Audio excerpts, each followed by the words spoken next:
Prepare to fight. I'm incredibly honored to be moderating the 20 Years of ID panel. My name is Morgan Webb, and I'm going to bring out some guys who I know that you're really here to see, and they need no introductions. So come on out, guys.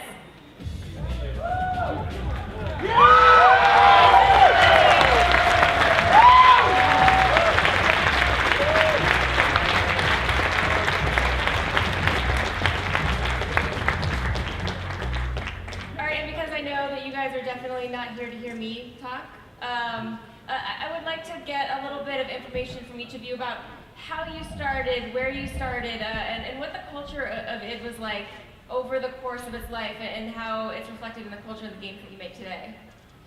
Well, I started back at ID in 1996, but I'm kind of, well, Tim and I are sort of similar in this regard, is that I was a fan of the company before I was CEO there, and Wolfenstein 3D is the game that introduced me to gaming and PC gaming, and of course to ID, and I didn't know when I was playing the game that I was ultimately going to go there to be CEO, but I was addicted to the game from the start. When I played it, I would literally play it until I was sick, and so going to work for that company that made that game for me was like, oh my gosh, this is awesome, and literally today it's still awesome. And what, can you point to sort of a certain design element of the game that really attracted you? Like, what was it about that game that sucked you in so much? Turkey dinners.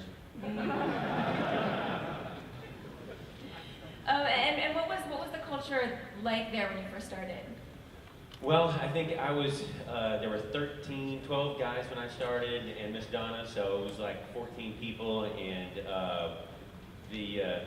I think my first day, so I had been working as a business advisor at the company, working for Arthur Anderson, and these guys had only seen me in like a suit and tie ever, and so when I showed up in jeans... Did you have long hair then? No, I didn't have long hair then. So it went through a painful growing process over the first couple of years, actually. But no, they only have long hair at Arthur Anderson. You're got it, I'm sure. And so how did you make the jump? Well, I mean, I had gotten to know the business of the company over a couple of years of working with the guys. I mean, and had gotten to know John and Kevin and Tim and really all the guys at the company because I was doing all their tax returns at the time. So I knew all the guys. All of the details. That's right, and I knew the business too because we had a few projects we had worked on, and so I kind of stepped in, and I guess the first thing was sort of figure out what was going on with Quake shareware and why I put it at 7-Eleven. Because that wasn't nearly as great as it sounded on paper. but after that, I think I hit the ground running pretty well, and we were in the middle, or we just started Quake 2 development. Yeah, but for a while there, we had the outrage of the week as Todd would tell us how screwed up our business practices were. Was he right? Yes, he was right. And when did you start? I started in '95, and when I knew that I wanted to make video games, was actually when I played Doom 1. I never actually played Wolfenstein originally, and I got a new computer. I was in college, downloaded the shareware version of Doom 1. I was running around that first room, and I thought that was the entire demo, and I thought this game was pretty cool. And then somehow, because that doorway at the end of the hallway doesn't really look like a doorway, so I finally got to the end of the hallway, and that door opened for me, and it was. And I know this sounds silly, and I've told this story before, and people don't believe it, but when that door opened and I saw the rest of the game, and I saw the world in front of me, that was the moment that my life changed. And I knew that I wanted to make video games. And I would drive to college in the morning, and this is true, I would daydream about working at id Software. And so when I had the opportunity to make Doom levels, and Doom 2 levels, and then eventually get hired I was the original mod community hire. And it was a dream come true then, and even now, like late at night, if I'm walking through the offices at work, I say to myself, I'm working at ID. This is awesome, and it hasn't changed much for me. Is that still a viable way for people to get hired at ID? Because I know I'm thinking what you guys are thinking right now. Yes, I mean it's the mod community it's not as much as it used to be, but some of the best people we have came from mod community. Matt Hooper, Robert Duffy, I mean the list goes on. And I tell people when they ask how to get into the industry, find a game you like, find an engine that you like, and make a mod. and to get that out to as many people as possible, because it really is the best way to get your foot in the door. And how many people were there when you started? Oh, probably what, 10 or so? Yeah, about that, about 11, yeah. And we should ask, how many people are working there today? Oh, over 200, yes. Does it still have that small community feel? I'm guessing you just can't do that with that many people. Well, it's I like to call it like the spirit of it. And, you know, if your company is 40,000 people or your company is 10 people, you know, the spirit of the people at the top, that is what drives the spirit of the whole organization. And I love that picture. And we definitely talk about some of these pictures as they go by. But so yes, we are bigger, but we try to give everyone a chance to have input and have creative freedom, and our philosophy is hire the best people we can, give them the tools to succeed, and make awesome games. And let's hear a little bit about the way you started and your history with it. Yeah, I started back in 1992. Was it? Maybe somewhere like February. A date, no? Yeah, February, March, somewhere. February, March. But yeah, I actually I worked with the guys over at Softdisk, which is a company in Shreveport we were all working together at, and some of the guys, John and Tom and Merrill, those guys have broken off to do their own thing, and they were still working on submitting some games back to Softdisk, and I actually saw Wolfenstein, probably it was a few months in, and we all at Softdisk sort of sat around and looked at it, and some of the guys go, wow, we could do something like that. I was like, well, go ahead and do it, man, let's do something like that, because it was just so awesome. And I probably spent an hour or so just looking at that point, I don't think there was even characters in the room. There was like some vases and some brown bushes and stuff like that. The makings of every great game. It was just something basic, but it was just moving through this 3D world. And lots of game companies were trying to do that, but nobody was pulling it off as fluidly as what John had been able to do. And so just moving back and forth and seeing everything move like it was a real solid world, I said, I've got to be there. And the guys were actually looking for an artist. And thank God, one of my friends who they were asking to be an artist, to work with him, he said he couldn't relocate. So I said, man, sign me up. So we just started there. That might be an example of a bad career decision. I can't relocate to work for it. You know, at the time it was just 4 or 5 In guys. 1992. So it really, if you were going to go look at what it was, it's just a handful of guys in an apartment. The guys were located up in Wisconsin. I took the 2-day trek to go there to meet up with them.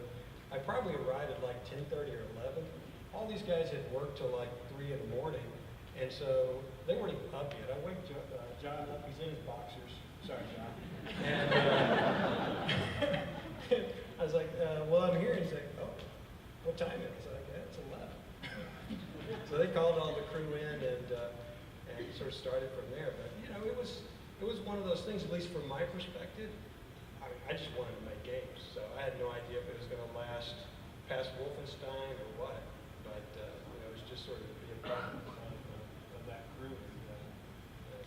Yeah, but the other part of your coming on is a story worth telling, where at that point we were just through the winter in Wisconsin, and we're like, oh, this was awful. Screw this. We're not staying here through another year. And we were just kind of tossing around debating, well, where do we want to go? We want to go someplace warm. We wanted to locate to a Caribbean island, but Adrian did swim and was afraid of flying over large bodies of water. So we're like, okay, not flying to an island. How about Texas? And at that time, Apogee was down here. We're like, okay, this sounds pretty good. Then someone said, there's no state income tax in Texas. We're like, oh, that sounds good too. And so we decided just that one night, okay, we're all moving to Texas. So Kevin was up here sort of for applying for the job on there, and he had found an apartment. We left a message on his answering machine saying, don't sign the lease, call us in the morning. And of course, that was probably not the most pleasant thing to hear. No, it scared the hell out of me. I'd already just quit my job. And I thought, Jesus Christ, I'm fired before I even started. And you were recently married at the time too, right? So there was some spousal. Yeah, I mean, for one thing, none of these guys were married, so the idea of having a meeting to decide to move to another state at 3 a.m. was something that just seemed like a normal thing to do. It wasn't quite that way. I think Romero's wording was, "We are the wind." All right, the wind. Was this your apartment that everything was started in? Yeah, so, well, the company got started in Shreveport, where a few of us had a lake house. It was a nice place down there. We would go in, we'd work at Softus during the day. And of course, the early thing that happened at the very beginning of the company that got us into trouble, that we recommend people not do this, is we actually carried our work systems home in a big van, and set them up at home, and did the work on our own project at home using the office computers. Not a good idea. Yeah, that's not a good idea. And we eventually, more or less got strong-armed into doing a bunch of work for Softus. Otherwise, that would all come back to haunt us. But so for the first projects, writing Commander Keen, it was all of us just kind of working in the lake house at Shreveport.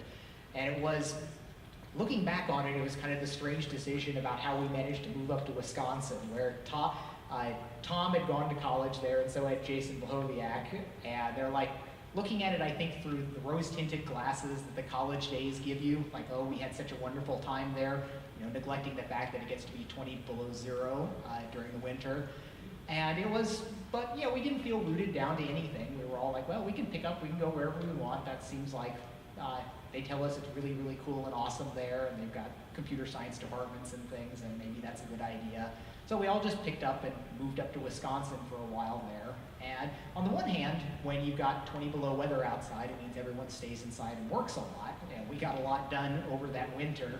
But it came back to us like, we just don't think we want to be sticking around in this location for too long. And we wound up moving down to Texas after that. And we've been really happy in general here. It is tough to convince people that are used to parts of California that Texas is actually a great place to go work on video games. But I think there's, most of us that have been here for a while have been happy with it, and it's unlikely that software is going to move anywhere else.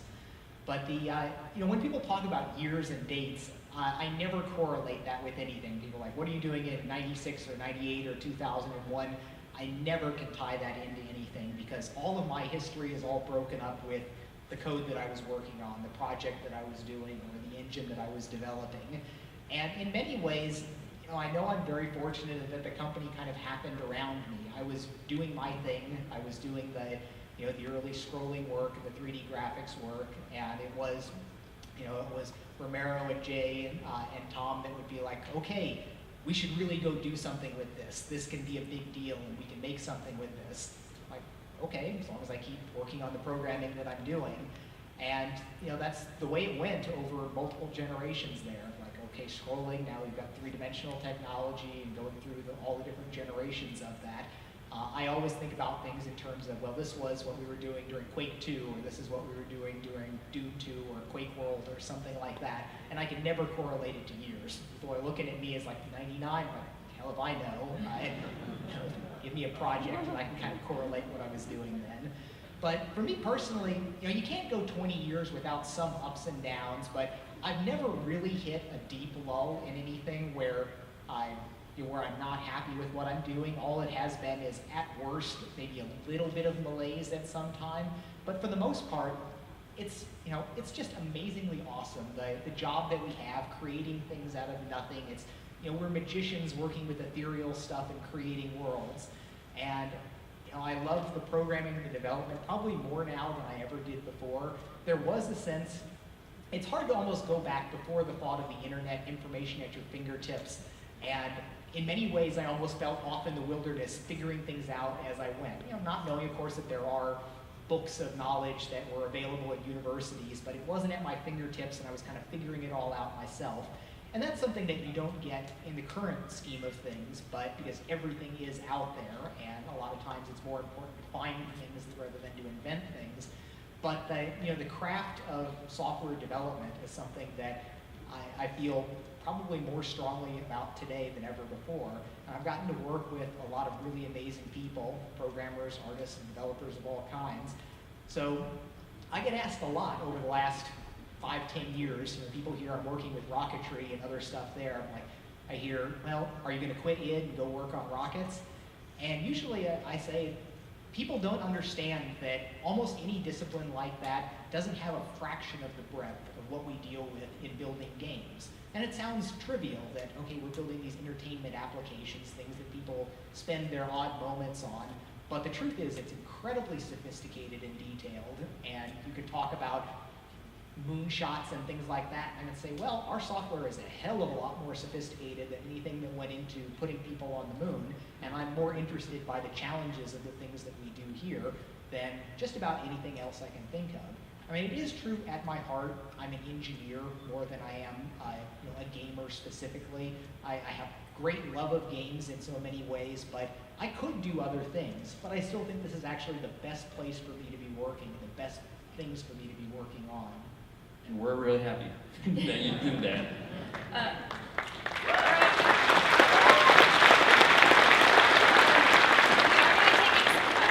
So if you have a question, you can sidle up to the little microphone there in the center. That's the first QuakeCon keynote, by the way.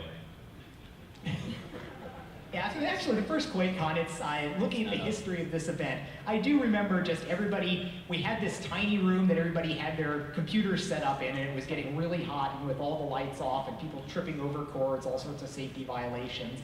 And I was having a few conversations with random people, but more people started gathering, like, let's just take this outside. So we all just kind of went out to the curb there in the middle of the night, and I did my normal stream of consciousness, just talk about the things that I'm working on and interested in until everybody kind of got tired and we broke it up. And it's been that way pretty much ever since. How many people were at the first QuakeCon? What was that experience like? Yes. I love to brag about this, but I'm the only person that's been at it that's been every single QuakeCon. And You might be the only person, period, that's been to every single QuakeCon. no, I think there's a couple of us. The group is small. Anyone else out in the audience that's actually been to all the QuakeCons? Oh, you may be unique, Tim. Wow. Oh, yes. Whose yes. idea was QuakeCon? It was their idea. It wasn't our idea. It was Todd always tells the story better than I do, but it was when Quake came out, we were so surprised that these communities formed and these friendships formed, and the myth that guys that play computers are loners, which isn't the case. And so these people that had played together, found servers that worked well together, joined bonds. They thought, hey, let's get together and let's go someplace, let's meet, let's have a LAN party, and let's do it down by id, and hopefully we can get some of the id guys to come by. And really, it is a true grassroots volunteer event that it has taken on a life of its own. And by the way, thanks, John, for coming over. We don't have enough cash to pay for our hotel bill. Can you help us out a little, please? Martin, grab your question. I do want to lay a couple of ground rules. First of all, no spoilers. Nobody wants to hear any spoilers. If you ask about spoilers, you're not going to get your question answered. The other rule is no questions about Doom 4, because there will not be any answers. I know, sad, cute, I know. And also one question per person would be awesome. Okay, take it away. And introduce yourself first. I'm Justin. I've been at IDFAC for a long time. I have all the Quake titles. And I even found a journal in the 3rd grade where I wrote about 50% of my entries about playing Quake. One of the entries, it said, during spring break, I wanted to play Quake 2 and Quake 3 Arena, and it was second only to Breathing Air. And I played pretty much every single level of Quake, including Quake 4, and I've enjoyed all of it, except for Quake 4's multiplayer. I was wondering if you could tell me something that would help mitigate the fear that if you were to create Quake 5, that it would be a Quake game and not just the title. Well, we can say first of all that there is not a current slated plan that a Quake 5 is being built. It's obviously one of the things where it's one of our crown jewels in terms of we have Wolfenstein, Doom, and Quake, and now Rage. We want to do something with it eventually, but there is nothing going on right now for that. I will say that there are, we do have a top level directive that multiplayer is going to be done right in all future games with dedicated servers, with care to that aspect.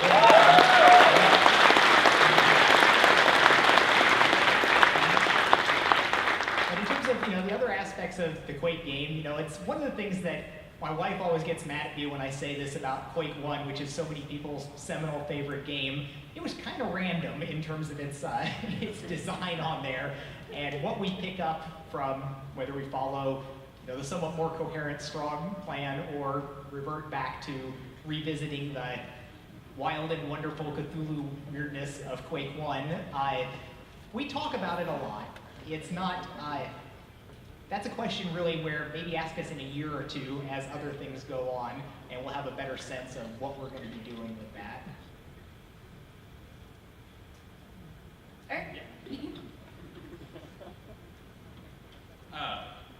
Eric, and it has been one of my best friends for the past 20 years.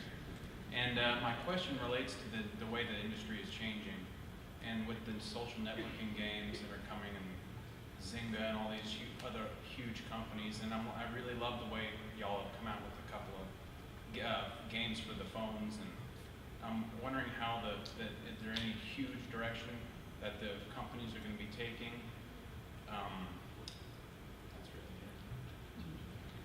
So on the one hand, when you have a company that has 200 people that are mostly set up for doing AAA cross-platform games, it is a battleship that's not going to turn on a dime. I've always been excited looking at the sort of up-and-coming areas on there. And the mobile stuff,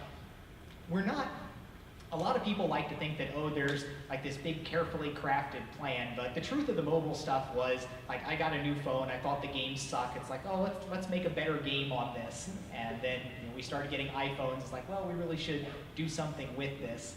But I do think that aspect of the industry is a truly wonderful thing, that there is this very low barrier to entry for people to be able to go and have a crazy idea and see it happen there, because you don't get that at the highest level. If you have 100 people working on a project for years, that's tens of millions of dollars in marketing behind it. It's true that there is a degree of conservatism there, which is balanced against the fact that we're getting really, really good at doing these highly polished, wonderfully crafted games, but it does constrict the crazy design choices that you might have. And I know there are some people that in the classic games industry that that are defensively derisive about things like Farmville and their Zynga titles and stuff. But I look at it as it is clearly they're doing something good. They're engaging people in a way that we don't. I think there are things that we can learn from them. And one of the things that one of the executives at ZeniMax said that I thought was actually insightful as we were talking about potential risks to our way of doing things.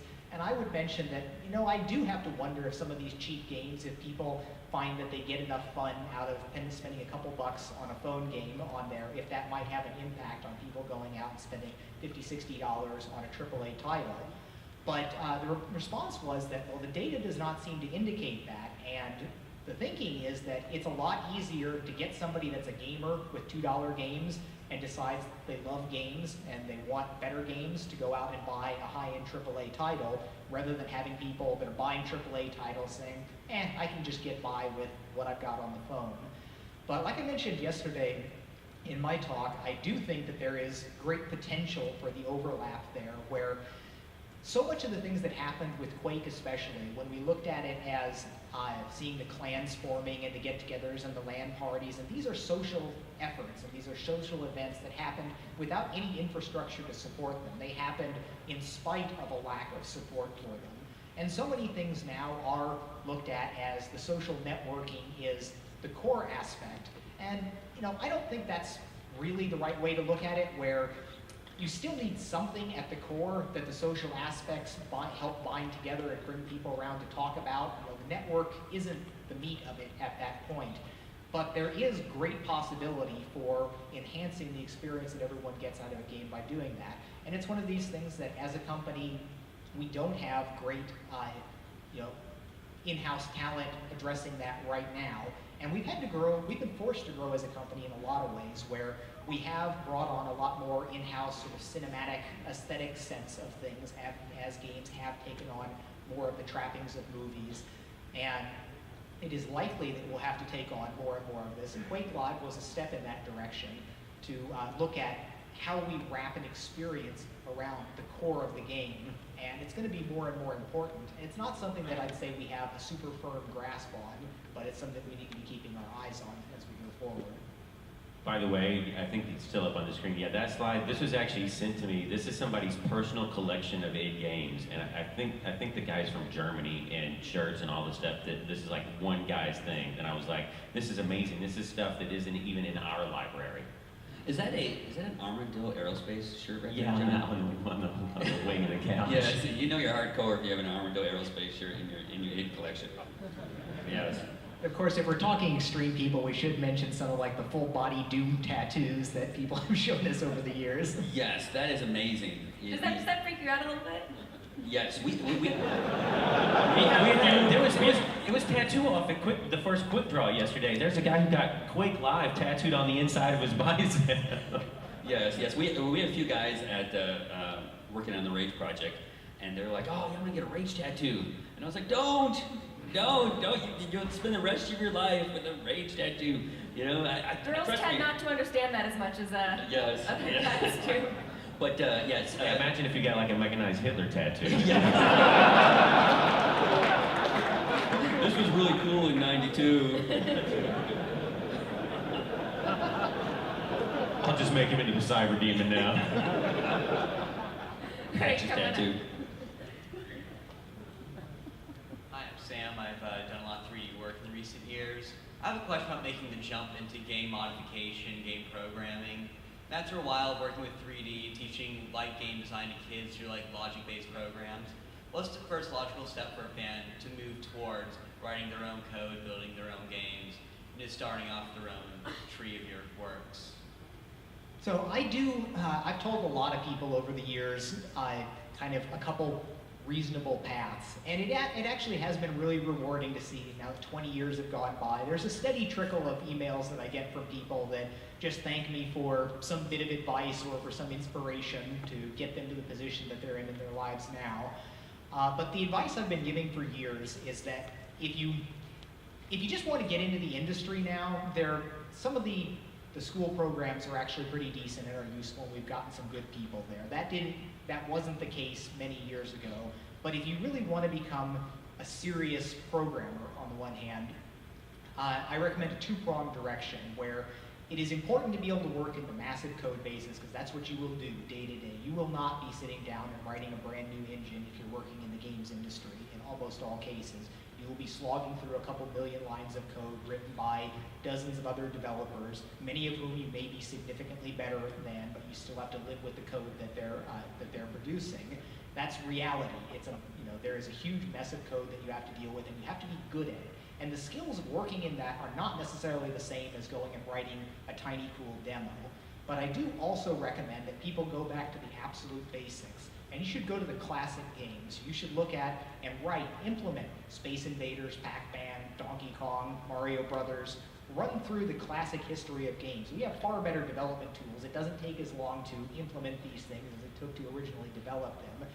But I see a lot of people that don't have that full scope of knowledge there, that they may know how to go ahead and write Java code or work on a particular game mod or something, but there are a lot of important lessons you get from going through the whole process on a much smaller scale and trying to distill out what's really important in games. Because so much is wrapped around games now that it is easy to lose sight of what the core and the essence of everything is supposed to be. And a lot of the classic games where you didn't have the option of doing all the stuff around it were forced to have very good distillations of sort of core value there. And I do think that it would be nice if we had more time. I'm promising, not promising, but I'm tempting myself with the ability that I may spend, I may take a week off and write, a new Commander Keen style game or something like that. We can't take something like that to production, but I need to refresh that for myself about going back to the small games and running through everything. And when we look at interviewing people and hiring people, the most important thing is being able to have produced a variety of things. Someone that has a web page with 10 different projects that they took through, 5 of which are on the App Store or something, that says a lot more about someone than what they did in college, where they went, what their class projects were, or even the fact that they worked as a gameplay program, a junior gameplay programmer on some other major title. It is more of a sink or swim environment than a lot of places, and that's not our best characteristic, but it is kind of the way it is. We do best with people that we can expect to go out and blaze their own trail to usefulness. But the combination of giant projects and micro projects, I think, is a really valuable way to kind of grow as a developer. I'm Chris, I'm from Dallas here. I'm a big fan of the Doom series, and I always love the simplicity of it. It's Hell taking over the military base, and I never feel bad about annihilating all the minions of Hell, and it's a good way to not feel anything about it. But I noticed, like with the movie, there was no Hell, and the religious iconography kind of goes away as we move forward. How important is it to keep with that, and do you want a distance from it in video games as it goes around, or? All right, let me see if I can handle that without saying too much about Doom. So, it is a sneaky question. So, Lots of room for cleverness. I guess the thing is we're not worried about having a game that really features a lot about Hell, and I think that's a centerpiece of the Doom universe, and so I think that's not going to be. If anybody's concerned about that, that's certainly not a concern to have anymore. So, anything to add to that? Yeah. So there was an aspect of when we were 20-year-old developers on there was some aspect of offending the easily offended was enjoyable. There was tweaking our noses at fundamentalists and all of that. That's, we are past that as you get older, and that's just not the fun thing. We're not past that at all. Honestly, that's right up our alley. I'm sorry. Maybe not quite so blatant as the old Office, where it was a sweet 666, and then you open the door and like Satan is overlooking Donna's shoulders to everybody who came into the office. I don't know how people will take this. I don't know if I should actually say this, but when I first moved into the neighborhood I've been in now for 20 years, this kid comes across the street. We had just released Doom, and he said, "Is it true that you guys sacrifice goats?" Yes. All hail Lothar. But it is true that my take on Doom, and I was disappointed that the movie did exercise all of the religious element of that, because I do think it is the fundamental characteristic of Doom that it is Marines against demons, and it is very explicitly supposed to be, you're not supposed to feel bad at all, that you are not supposed to have any mixed feelings about mowing down the demons on there. There is no moral question or shady ground here. It's a clear and pristine and pure aspect of it. And I think that is important to do. It's not just monsters or aliens. It is demons from the pits of hell, and they are the worst thing imaginable. And while this was all very iconic in the early bathroom tile pixel days of the original, that's certainly what I think is important to the essence of it. And we have to end it there. But even with that is it was always amazing to me that we still caught flack from religious groups about a game where you pound demons all along, as if we were, trying to endorse They're not the your friends in the demonization. game. Right, and it's like, how much you kill them? We got a letter after writing, because back in the shareware days, we'd get a lot of letters coming in, and people would order the game and send a check, and they'd write a letter to us. And one of the letters, they actually misspelled angels and spelled it angles. But they said, we're worried about this because angles are real. But P.S., we love the chainsaw. We're doing something right. We do sort of miss the letters. It was interesting in the shareware days before all online payments and distributions and boxes on the shelves. We just got boxes and boxes of letters from the people that loved Commander Keen. I think we still have our first order up on the wall someplace for the very first thing that came in for an id product. But there were a lot of gems, and it's interesting where some of the crazy mails that you'd think we would get more of that through email, but I guess there's an interesting psychological aspect to that. Or maybe because you're we just got some protected really from it crazy. now. Yes, we have a crazy guy junk filter. Well, the less email, you can actually respond to them relatively conveniently. You don't actually have to write down something and figure out where it came from and all of that. Actually, these pictures remind me of somebody that is very, very important to the 20 years of it. We have Donna Jackson there, as you can see her up there. She really should be up here with us. And her story and how she came to it is also very good. So, again, I want to shout out to Donna Jackson for helping us.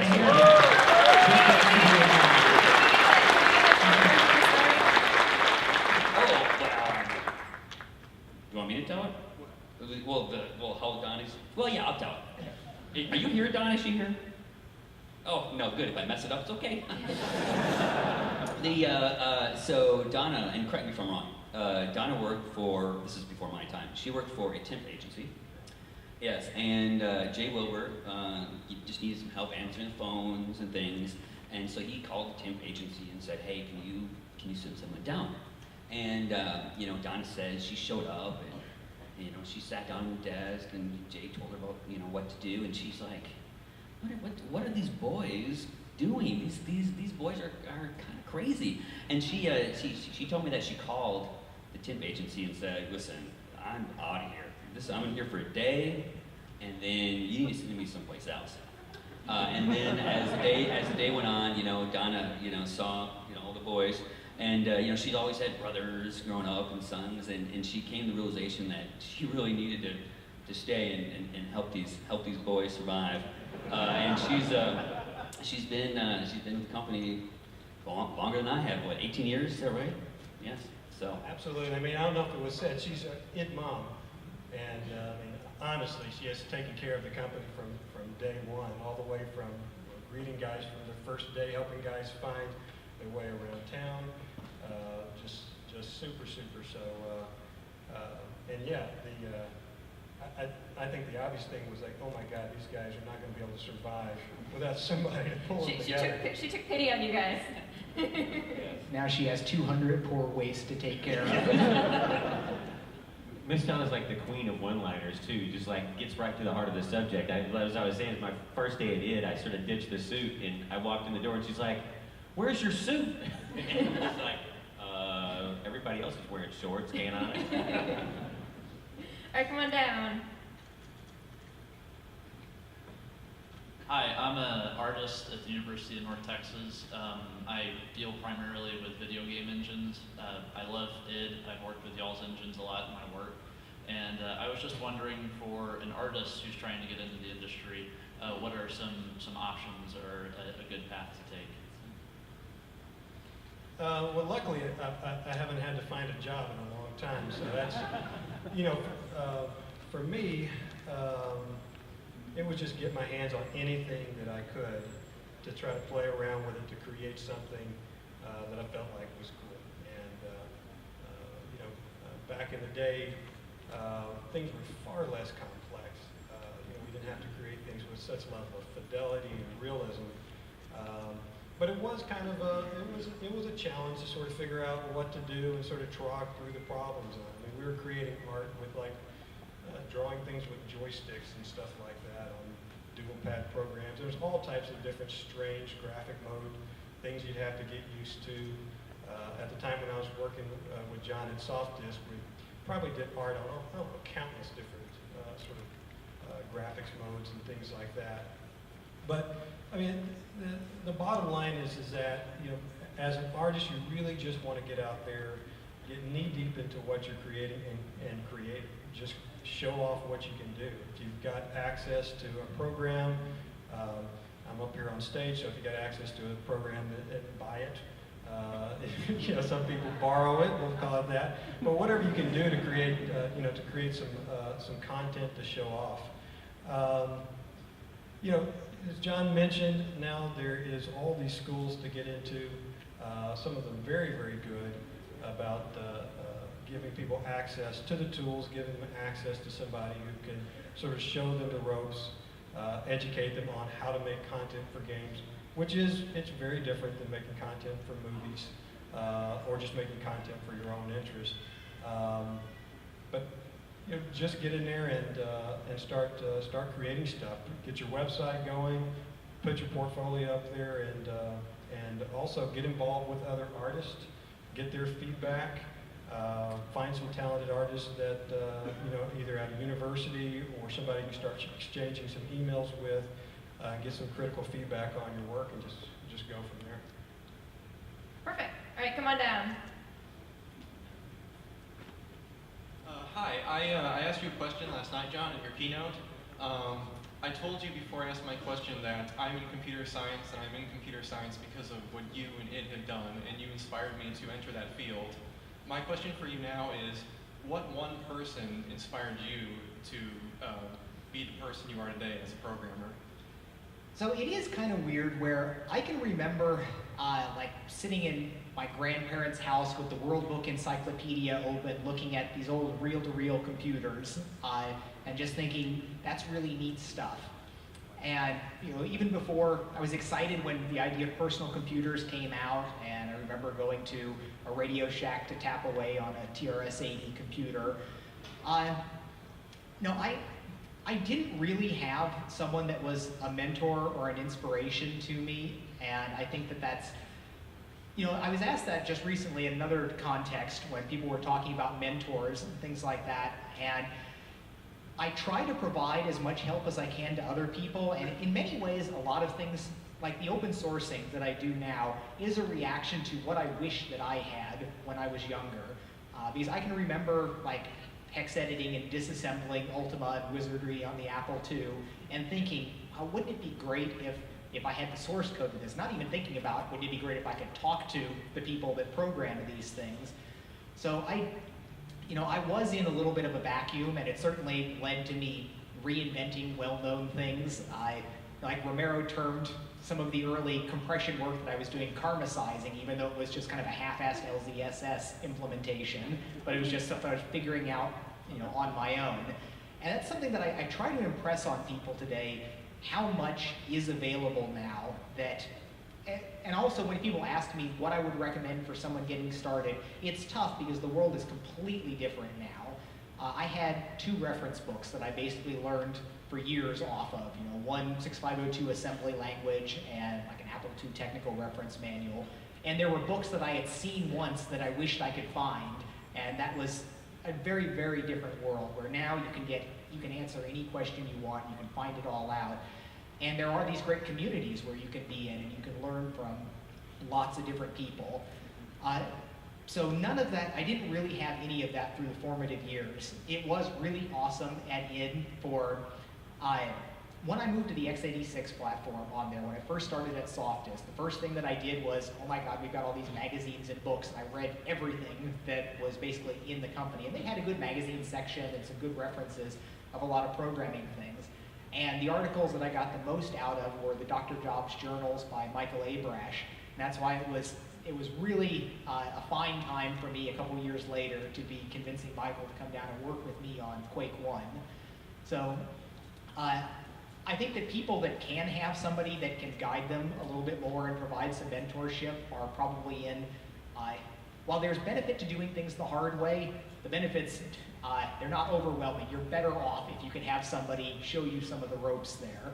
And where I grew up, it was always a matter of, I was the the smartest kid in the school or the computer department or whatever, and I wasn't. I also look back as not being as receptive as I should have been to learning things, and I went to 2 semesters of college taking nothing but computer courses before I dropped out. And when people ask me about college later, some people say it's like, oh, you dropped out of college. Does that mean that's what you recommend for people? And it does depend. What I say is universities or colleges can be an information-rich environment, and I didn't take as much out of it as I should have. I showed up and ran through the project super fast and looked smart for everything, but I should have been there going and finding like, who is the old gray beard there that could maybe teach me Unix or something at the university, and I missed opportunities that I could have done better at. But on the other hand, I certainly wouldn't want to have been sitting around getting my master's degree instead of writing Doom. But I don't think I had an optimal path to my skill set. There's times when I see holes in things that I should have learned better. If I had known that, I would have been able to apply things more. And I've cultivated as much of an openness to learning new things as possible over the years.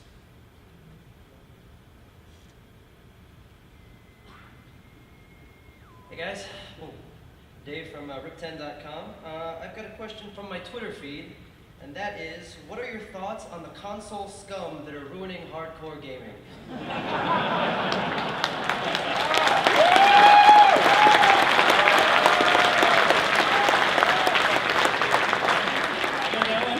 Yes. Well, it's better than the PC scum stealing the games.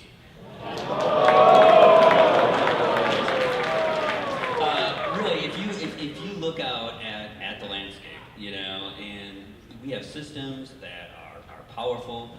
We have games, like Rage that, John worked very hard in delivering a platform that allows the experience, to be seamless, and that really is the challenge. You can push graphics as hard as you can, you can push things as hard as you can, but if you take these multi-platforms and you succeed in making something great, you've really achieved what you set out for. So yes, I know people love to talk about the PC and the 360 and the PS3, but listen, if you're having fun, you buy a game, you enjoy it, that is what is really important. And you would not be able to have the games that are developed today without the broader reach of the console market. It does come down to, it's almost mind-boggling numbers. You're talking this many tens of millions of dollars to make the title that you're going to get. And it comes down to developing costs money. We have to pay people salaries, and if we didn't have the consoles providing this much larger market on there, we would be stuck at much less lower scoping in our game designs. So on the one hand, that really is a positive benefit. It is true that there are things that we would do more of on the PC if that was our sole focus. But I've never had the animosity towards the consoles, because when we were starting it, we had a Nintendo there. We were playing Super Mario 3 through that's what we set out to do, is we were making those games on there. We wanted to bring the console experience to the PC. And the fact that we made these 3D games that wound up taking off for something not possible on the console, it let the PC differentiate itself and move itself away. But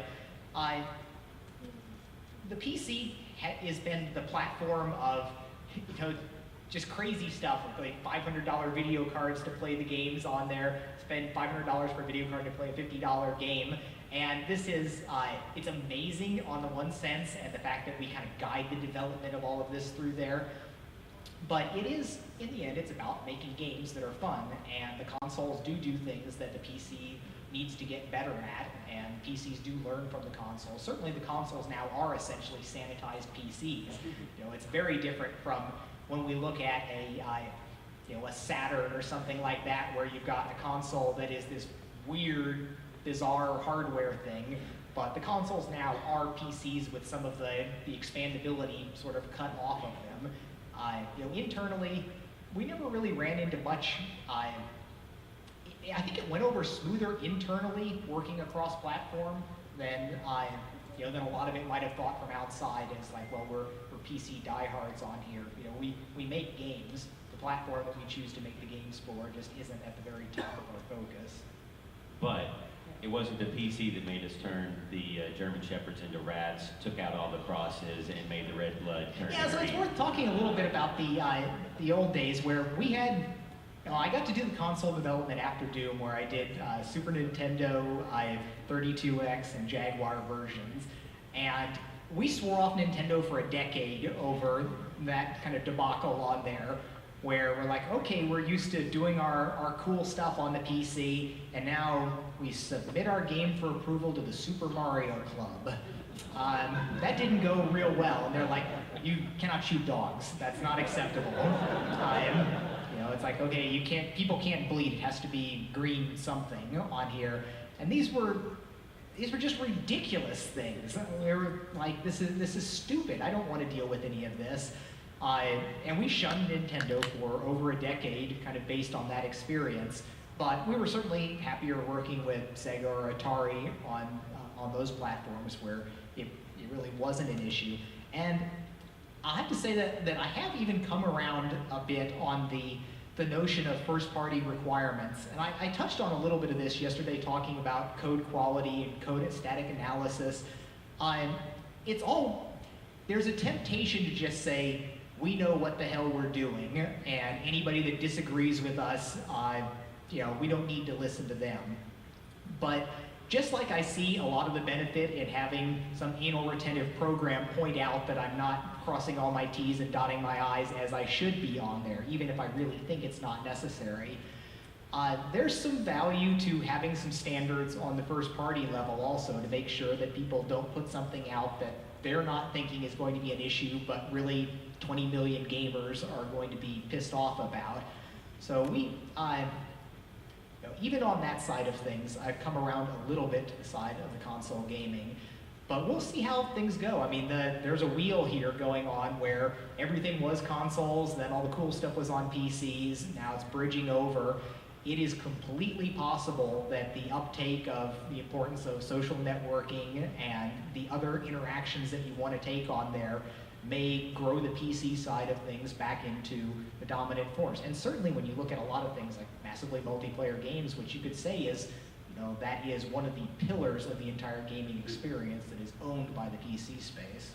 Also, for me, the PC is still the place where you have the opportunity for a small group of guys to do something pioneering without any interference from anybody else, without any third party sort of looking over and vetting it. I think it'd be terrible to have obviously the PC to go away. I'm hoping that it actually continues to grow strong and grow stronger and stronger. Because the thing is, if it wasn't for the PC, I don't think we would be where we are today. We actually had to go. Yeah, Nintendo turned us down for. Yeah, we had to bring Nintendo down and say, here's our nice digs, here's our apartment, and will you publish our game?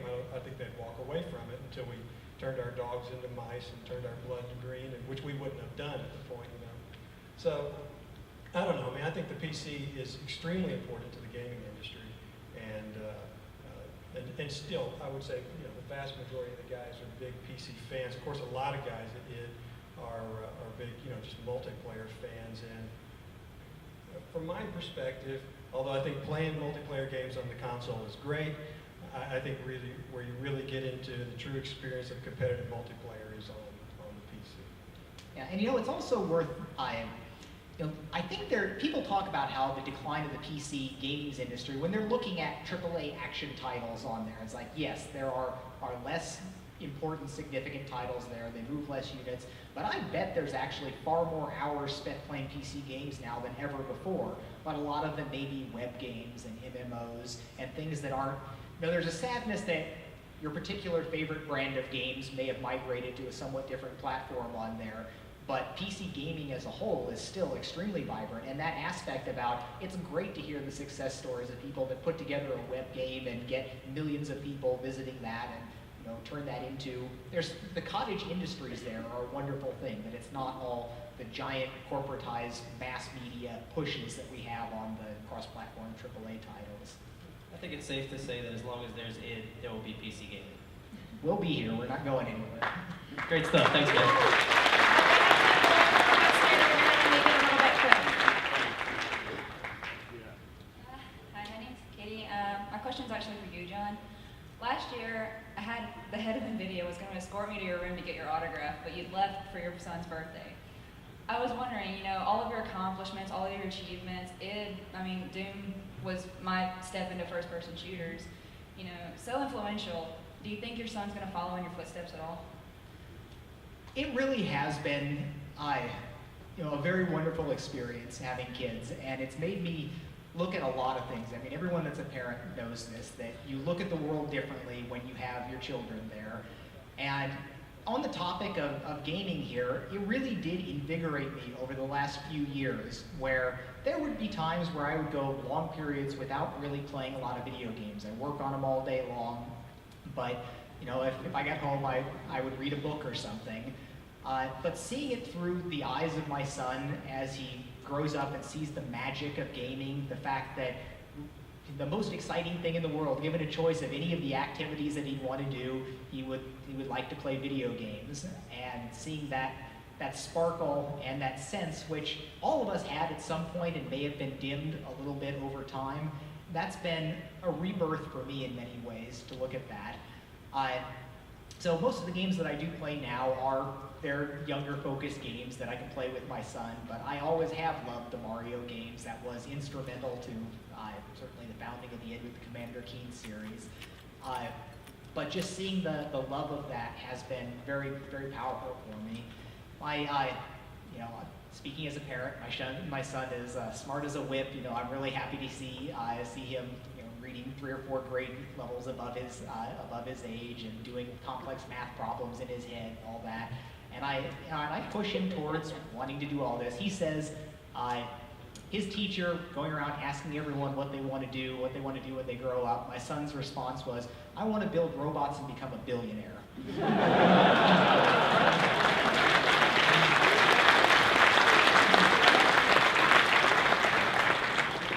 So when my wife heard that, she's like, "Good answer, Ryan." All right, we have time for one more if you hurry, make it quick. Hi, I'm Brian. I'm a longtime QuakeCon staffer. I'd really quickly like to thank you guys for continuing to support the event and the community.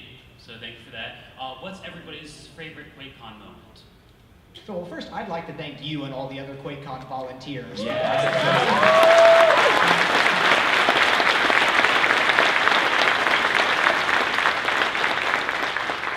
A lot of people do not appreciate the incredible amount of work that goes into putting on a QuakeCon.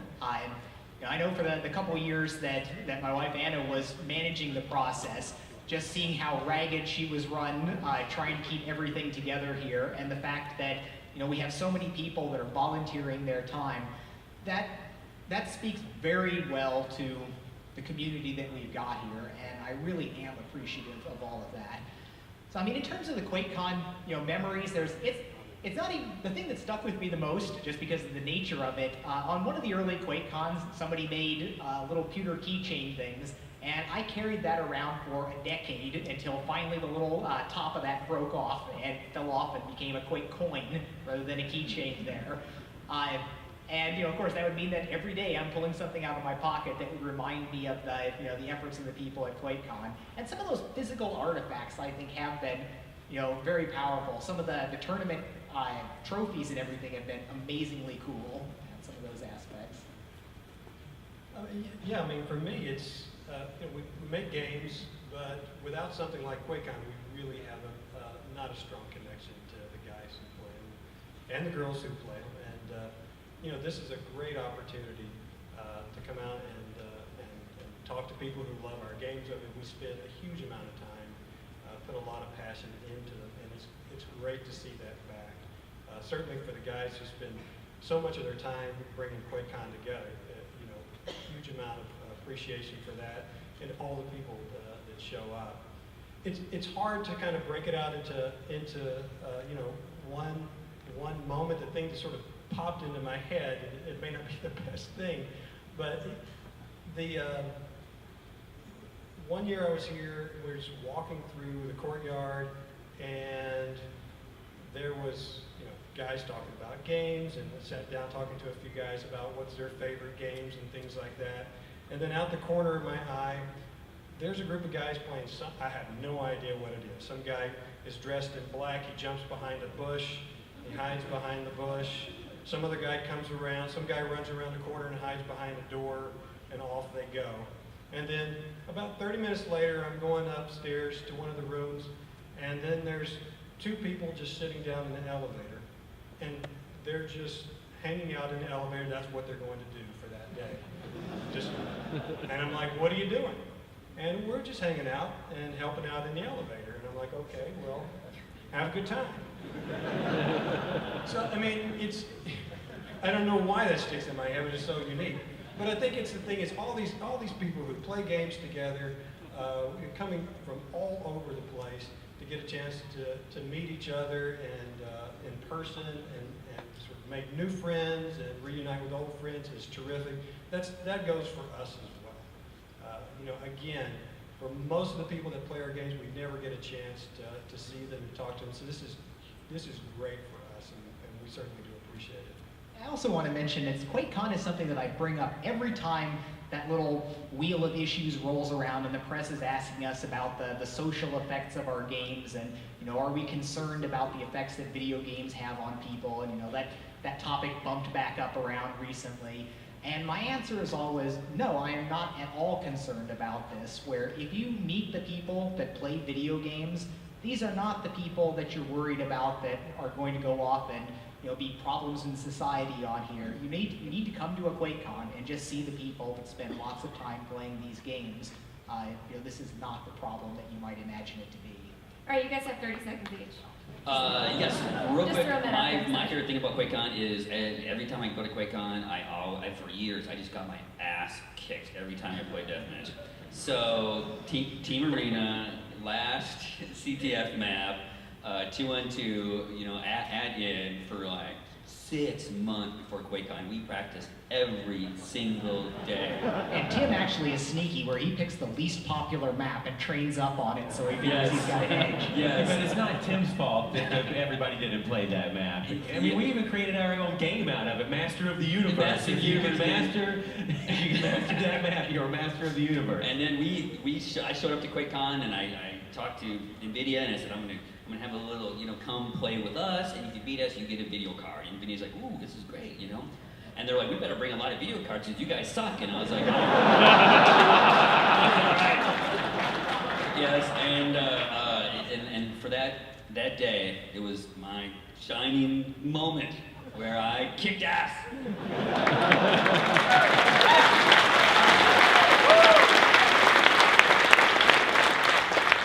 Other than us telling them how they have to do their config files, I don't think I ever saw the pro players complain so much about absolutely getting owned by id guys. It was great. This is a cheap map, it doesn't play right. Okay, sore loser. Take your $10,000 check and go home. So, well, I think my genius idea from QuakeCon is figure out how I got to manage the QuakeCon girls for a while. But I think my favorite moment actually was when we decided to do the keynote and actually do a welcome for it. And the first time I went out on stage like this, and it was just like the audience, and I was basically introducing John. I think we had a couple announcements. I can't even remember if it was at the Adams Mark that we did the first one, or if it was at the Gaylord. But the first time we really did like the first welcome to QuakeCon kind of thing, and it was a big event, and everybody came out. We had all these press announcements, and it was just like the feeling of the excitement in that I got to sort of be MC for 15 minutes was the awesomest thing, and getting the feedback from the crowd. And it's really like every year when we come out, I always get so stoked about interacting with the crowd, and I think that we love having everybody from the company come out here, because the energy that we get from the people who show up, from the volunteers to the sponsors to just the attendees and the BYOC, we go back and it's like, we have a bit of what I call post-QuakeCon stress disorder afterwards, where it's just like, oh, QuakeCon's over, I'm so sad. But the energy we take out of the event going forward really charges us all the way into the next year. And that's just a thanks to you guys for coming out every year and showing us the appreciation for the game. And we really do it for you guys.